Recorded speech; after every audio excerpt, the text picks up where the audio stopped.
Yes, ma'am. Thank you. बेटे write down. तो screen आपकी ब्लर है. स्क्रीन सर ब्लर है.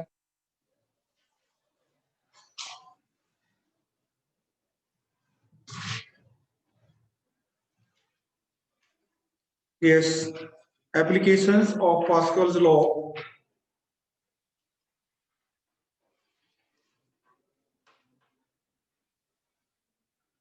Applications of Pascal's law. Applications of Pascal's law.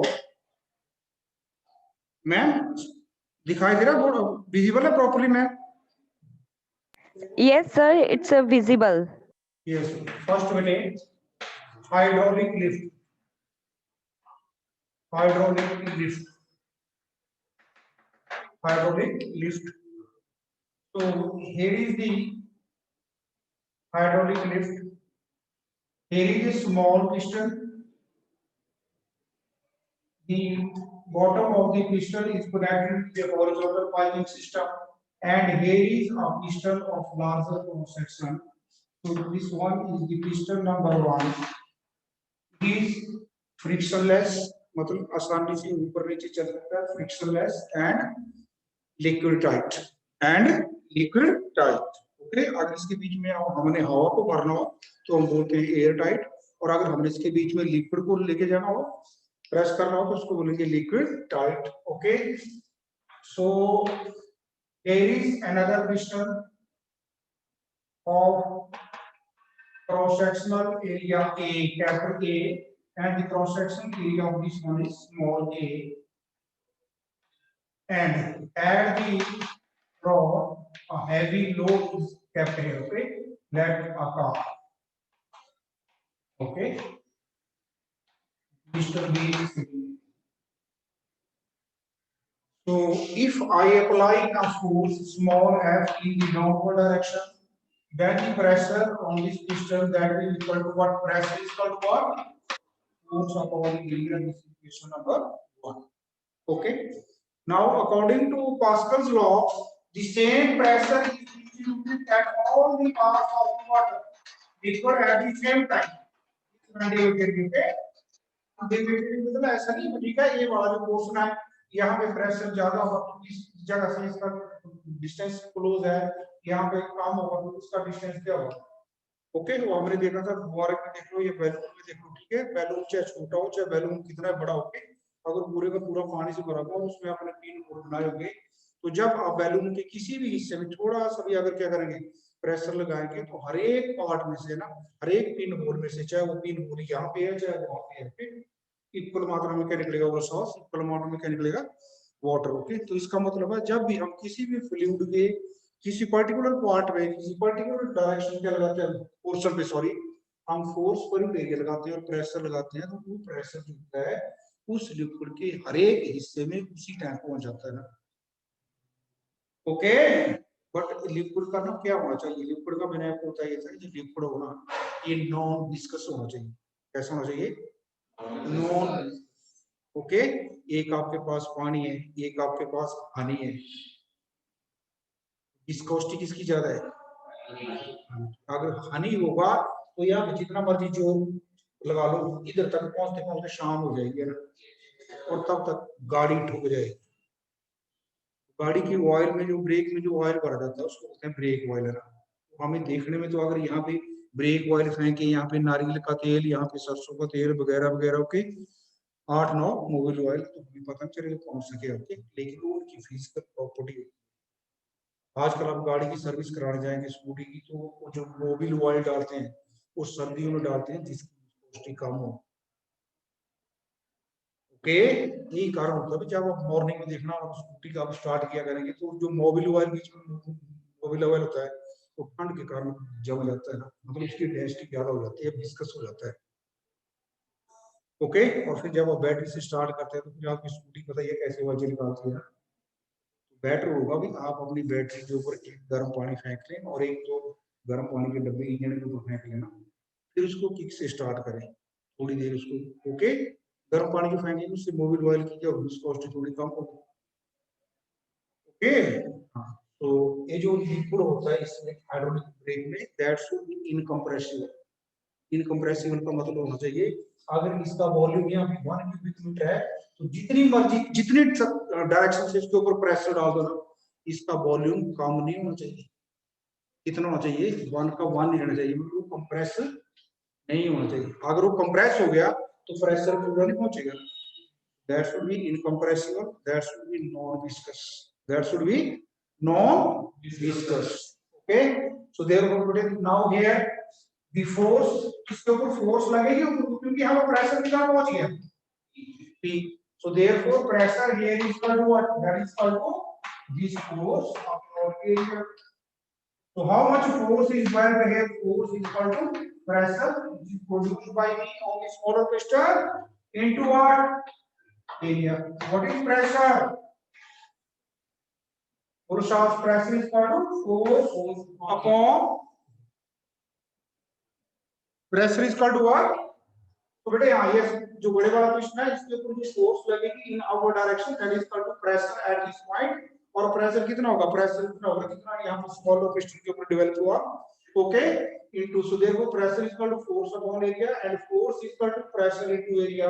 So what is the value of pressure from air is equal to force upon area, therefore it is equal to force upon area into area. So therefore force on the large piston to carry this load is equal to force into capital A upon small a, as capital A is very large and small a, so therefore a large amount of force is produced, therefore a large amount of force is produced. Okay, और अगर मान लो अगर आपने इसी piston से truck को उठाना हो तो क्या करेंगे बोलो साहब, तो इसको हम एरिया बढ़ा देंगे ना।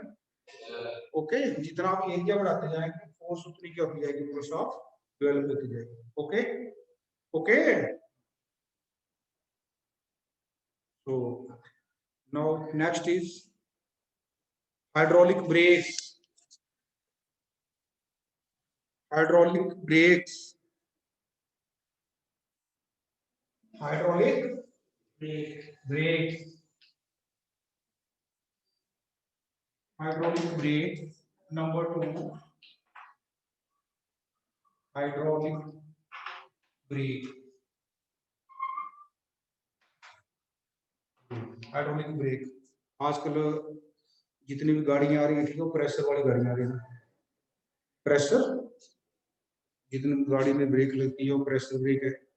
देखा होगा आपने, जहाँ पे ब्रेक पैडल होता है उसके अंदर वाली साइड देखे अगर इंजन में, तो वहाँ पे लिक्विड होता है ना, वो है मुझे ब्रेक ऑयल। ठीक है, ब्रेक ऑयल। इवन आपका जो गियर बॉक्स है वो भी प्रेशर से ही है ना, हाइड्रोलिक ही होगी। गाड़ी का, बस का गियर जो है ठीक है, बड़े से बड़े जो है गाड़ियों का गियर जो हाइड्रोलिक है ना, उसको जो स्टीयरिंग है ड्राइवर का, इवन आपका स्टीयरिंग हाइड्रोलिक है, हाइड्रोलिक स्टीयरिंग है। मतलब एक बस होती थी पुरानी बस, देखना आज से 20 साल पहले, तो जो ड्राइवर होता था कैसे लगा रहता था, ठीक है। और उस बात, सच्ची बात है, वो जो ड्राइवर थे उन तीनों अगर उन सारा दिन ड्राइविंग कर रहे थे जाते थे, और जो गियर होता था डालने तो बाजू तक जाने, कई बार ड्राइवर लगभग दोनों लगे हैं, कई बार ड्राइवर दूसरे को साथ में बुला लिया। ओके, हाँ, तो ऐसा था। आजकल वो गियर सिस्टम भी क्या है, हाइड्रोलिक। ओके, और अगर मान लो सपोज करो चलते चलते आपकी गाड़ी बंद हो गई या उसमें हो गई, तो आपको ब्रेक भी काम नहीं करती है ना, पता है न्यूट्रल में ब्रेक भी काम नहीं करती है। हाइड्रोलिक ब्रेक, ये ब्रेक होती कैसी और कैसे काम करती है, बेटे यहाँ पे देखो air pedal, brake pedal. Okay, and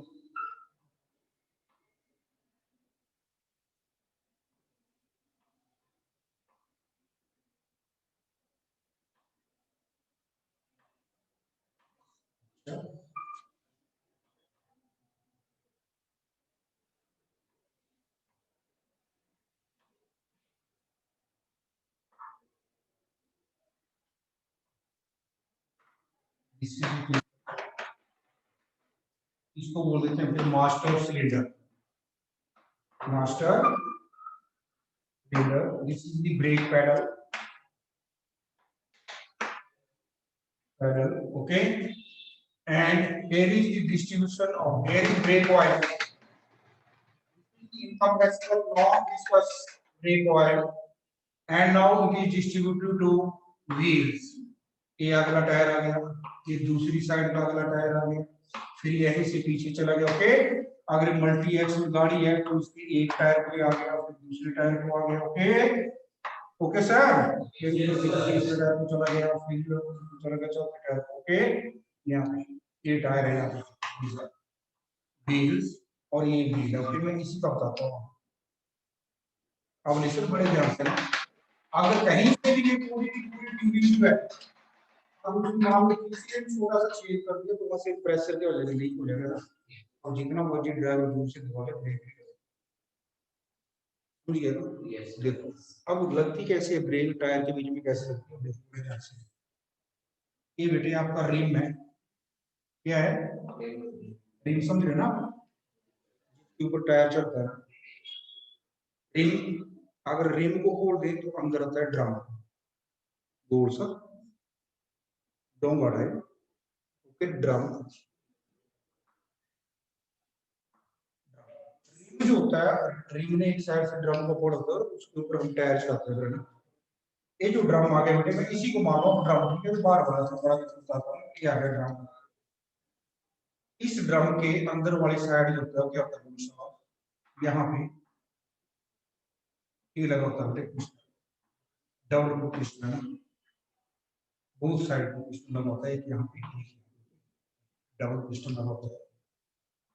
this is piston number 1, this is number, okay, piston number 1, this is piston number,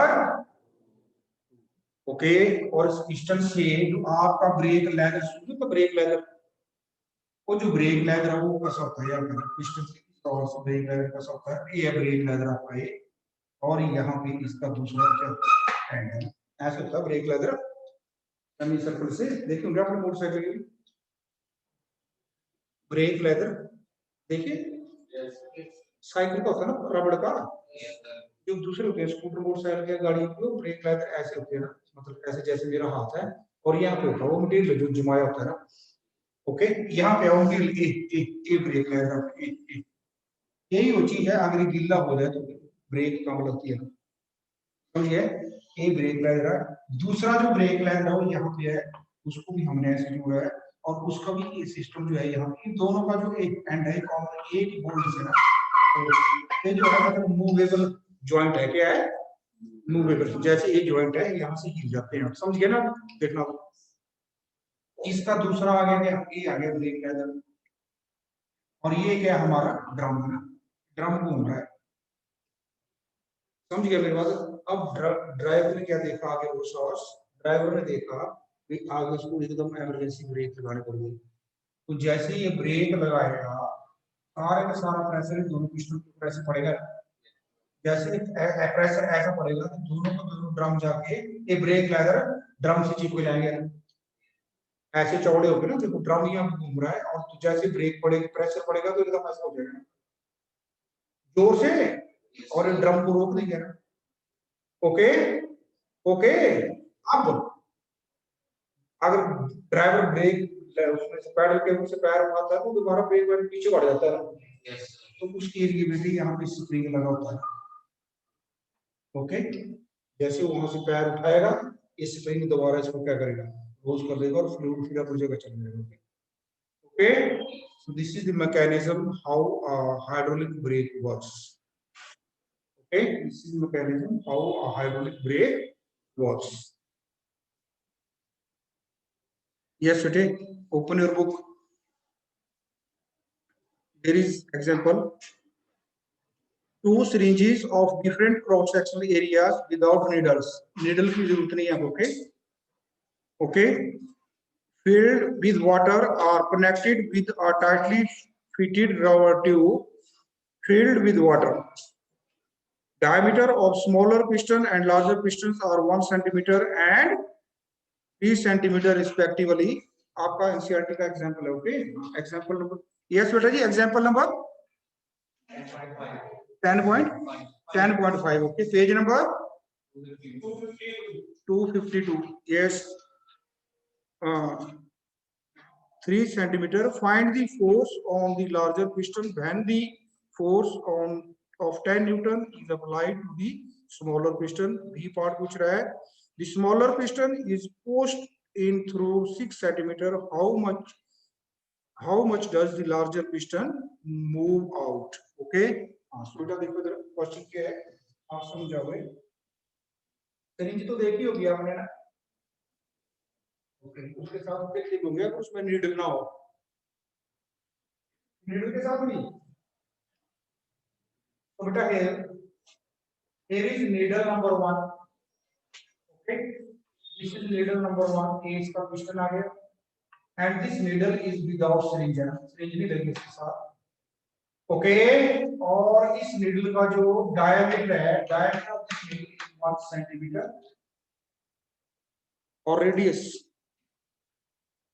diameter. Okay, और ये जो नीडल है यहाँ पे इसको पता है ट्यूब से रबड़ की ट्यूब से चढ़ाई है ऐसे. ओके, एक रबड़ की ट्यूबिंग है जैसे ग्लूकोज वाली पाइप नहीं होती. यस, ग्लूकोज वैसी पाइप चढ़ाई है. ओके, और यहाँ पे जो है ठीक है, यहाँ पे दूसरी नीडल है यहाँ पे. ओके, दूसरी नीडल यहाँ पे, ये दूसरी नीडल है. ओके बेटा जी, इसके ऊपर भी चढ़ाई है.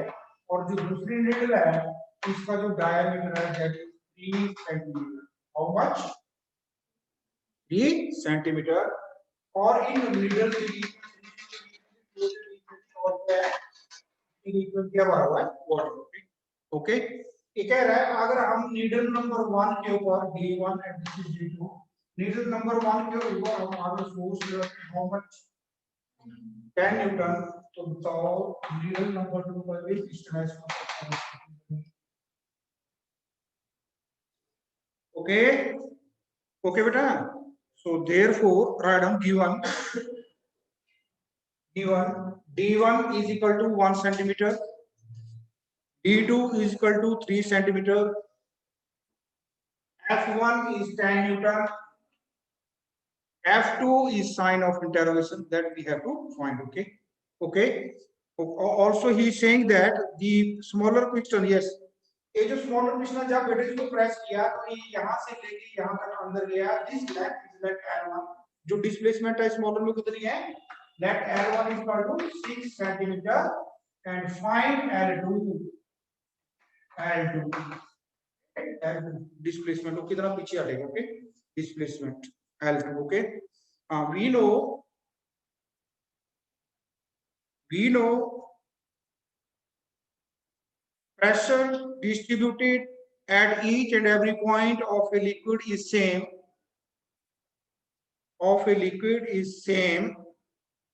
Therefore, P1 is equal to what? बोलो, P1 is equal to P2 or F1A1 is equal to F2A2. It implies F2 is equal to F1 into A2 upon A1. Okay. So therefore, what is F1? 10 into what is area? Pi r square. Okay. तो यहाँ पे diameter दिया है, so हम we can write pi d2 square upon 4. Okay, divided by pi into d1 square over 4. Okay, pi से pi, 4 से 4 क्या है? बोलो शाबाश, cancel. Okay, so therefore F is equal to what? 10 into d2 square over d1 square. d2 square कितना हो गया बेटे? 3 square and d1 square कितना हो गया? इनको मीटर में कन्वर्ट करने की लोड नहीं क्योंकि दोनों रेशो सेम है ना, तो इसका इन consequence. So therefore it is equal to what? 10 into 3 square, d1 is 1, so 1 square, so 3 square is equal to what? So 10 into 9 is equal to 90. So therefore, it will receive a force is equal to how much? 90 Newton. Okay? Listen. अगर मैं किसी body के ऊपर force लगाऊंगा और वो force body चल पड़े तो हम उसको क्या बोलते हैं?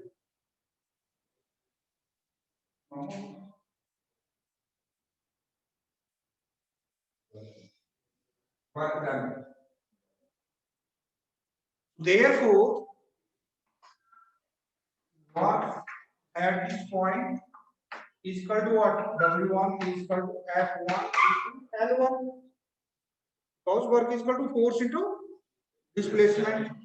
And therefore, what is work? W2 is equal to what? F2 into L2. और जितना काम मैं यहाँ पे करूँगा उतना वो हो जाएगा. Okay? Therefore, W1 is equal to what? W1 is equal to what?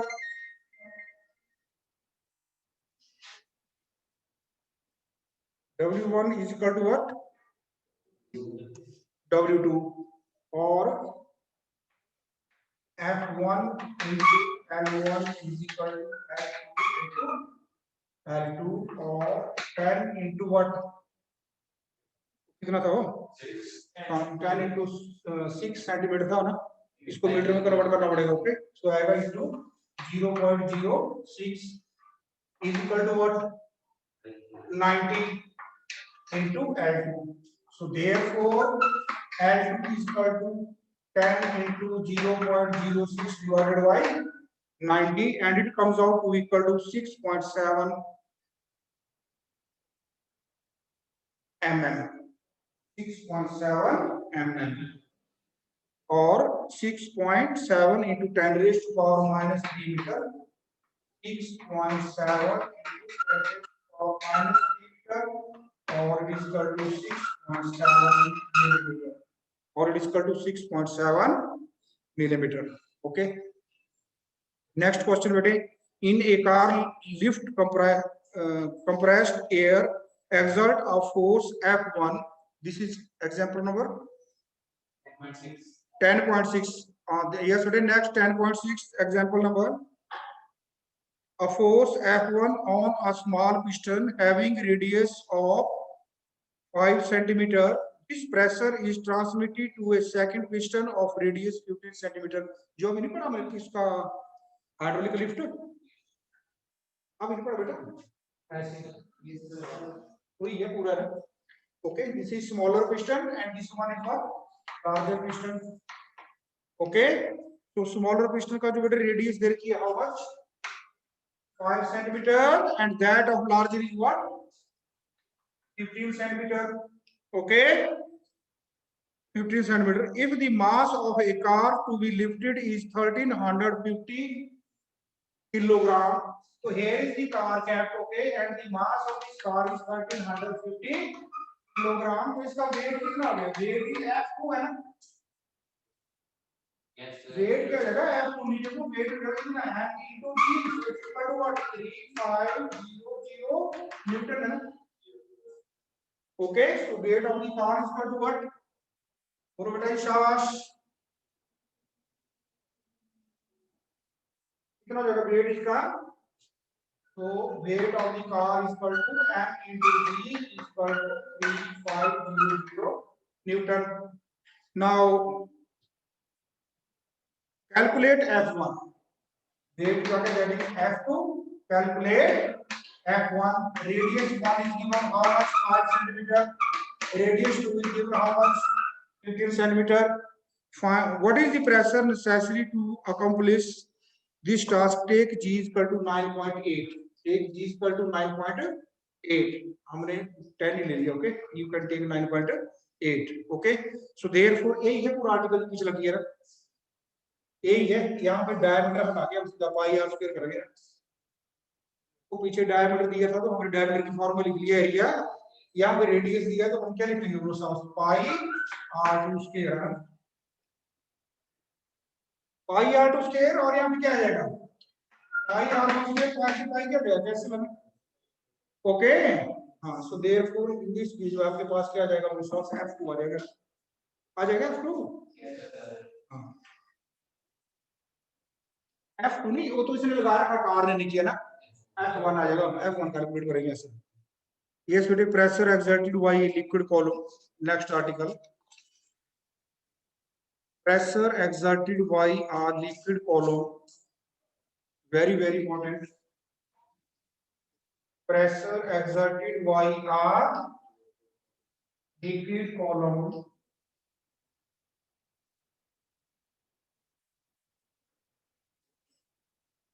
Pressure exerted by a liquid column. Liquid column. Pressure exerted by a liquid column. For this video, let us suppose here is a container. What is this? Container. And this, wait, ठीक बैठो. आपने सुनाई दे रहा आपको?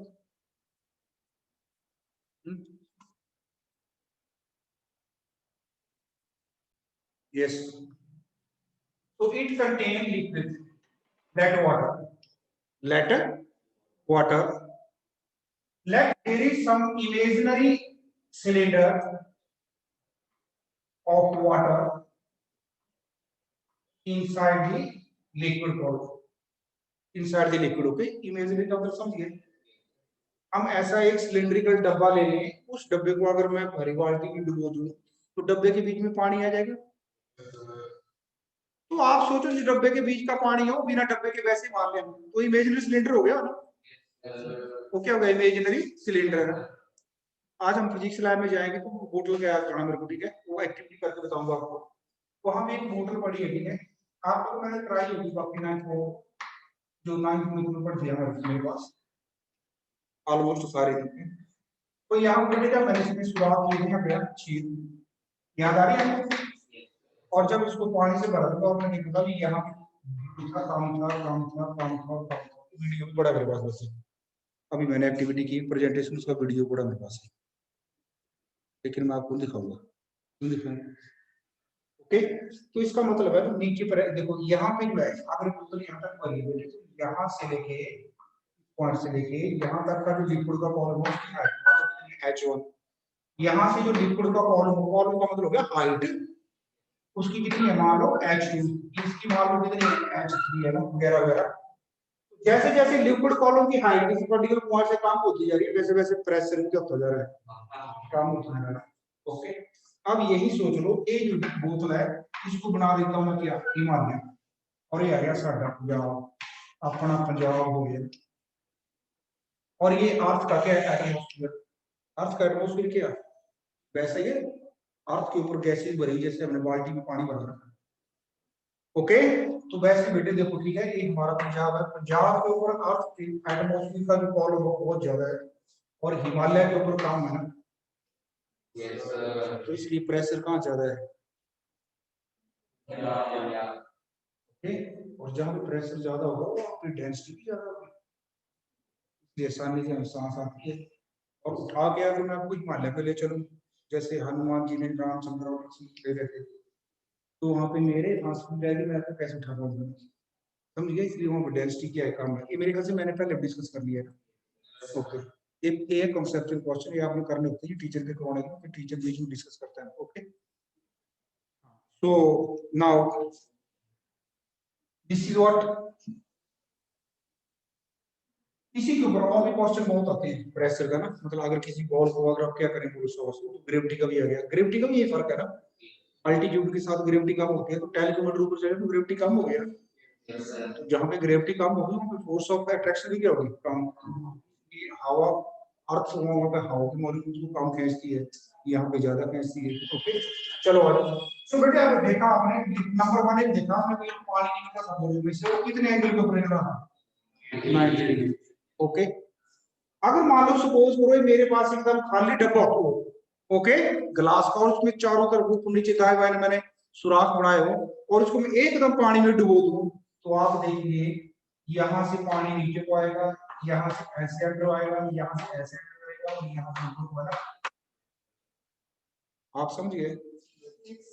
तो ये जो दोनों फोर्सेज हैं, this one force number F3 and F4, ये तो डब्बे के चारों तरफ से आएंगी ऐसे ऐसे ना, इधर से अंदर को, यहाँ इसकी बिल्कुल डायगोनली अपोजिट भी अंदर को, ये दोनों कैंसिल कर जाएंगे, ये भी कैंसिल, ये भी कैंसिल है ना।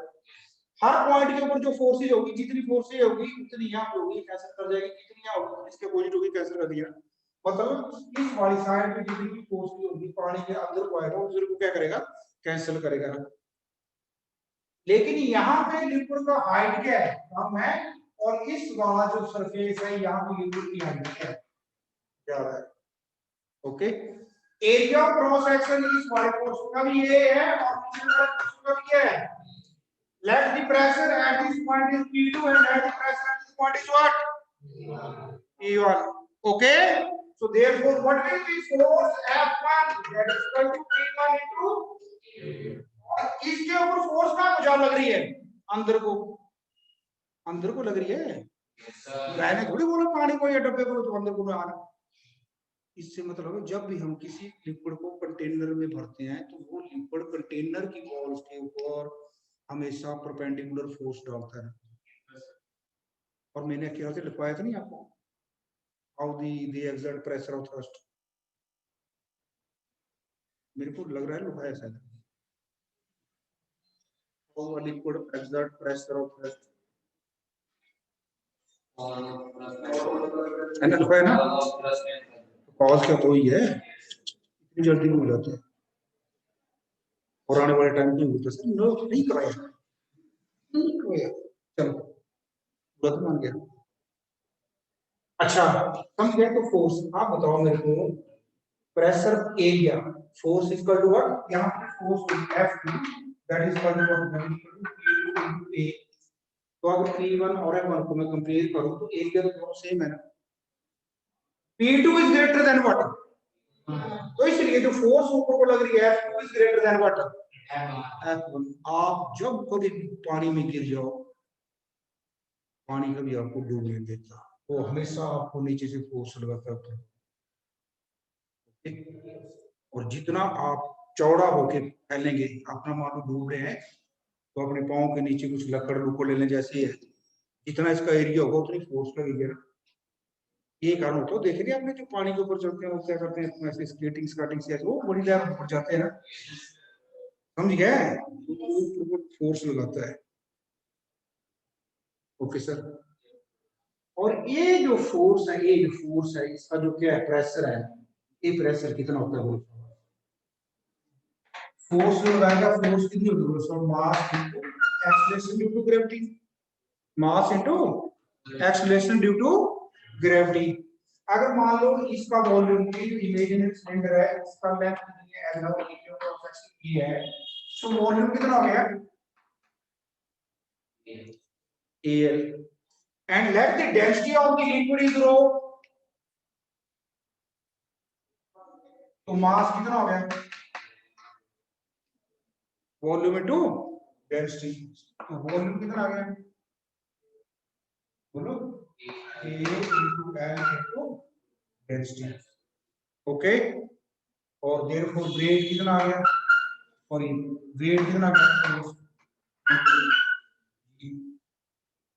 ओके ओके, therefore जो प्रेशर होता है इसका कितना होता है, बोलो शाबाश, pressure is equal to what, that is, यहाँ पे जो प्रेशर होगा वो ज्यादा होगा, प्रेशर जो कम होगा, therefore pressure is equal to what, force upon, force is equal to what, A L into rho into G upon A। और यहाँ पे अगर मैं मान लूं let instead of L the height of this column is what, H, तो यहाँ पे क्या ले लेंगे हम इसको, H। So therefore what is the pressure exerted by a liquid column is equal to H rho G।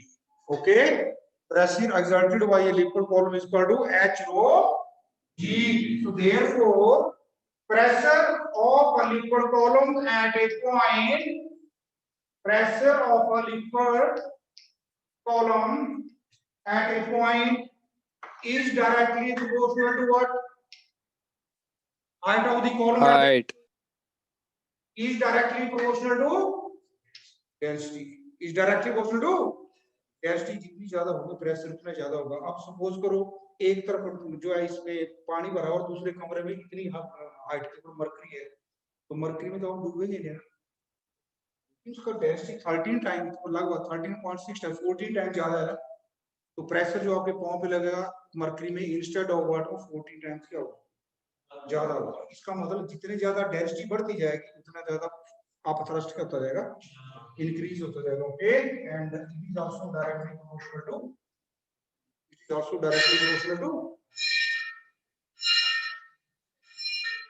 Help